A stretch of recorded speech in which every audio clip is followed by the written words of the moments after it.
Good morning. সকাল সকাল চলে এলাম রান্নাঘরে, রান্নাবাড়ি বসিয়ে দিয়েছি বেশ সকাল সকালই। তো এখানে নিরামিষ রান্নাবাড়ি, ডাল, আলু ভাজা, ওখানে তোমার পটল পোস্ত রয়েছে, আর ওটা রসা বসিয়েছিলাম, আর ভাত হয়ে গেছে। আর এখানে লাড্ডুর চিকেন হচ্ছে। তো আমরা বেরোবো আজকে, বললা যাব, তার জন্য রেডি হয়েও গেছি, ফুল টুল সব নিয়েও নিয়েছি। নিয়ে মেয়ে সব একে একে, অনেক দিন ধরে যাওয়া হয়নি তো, আর আমার মানদও ছিল সত্যি বলতে, সেই জন্যই আরও বেরিয়ে যাচ্ছে। শুধু আমার বরটাই যাচ্ছে না।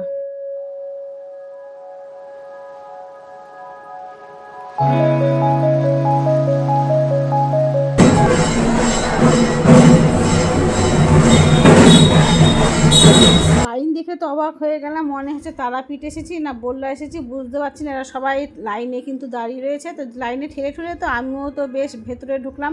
দেখি মায়ের পুজোটা দিয়ে দিই আগে। ওটা তো আমি দিয়ে দেবো ওটা।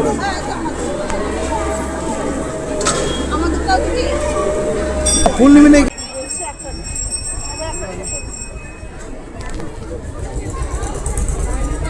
দাও।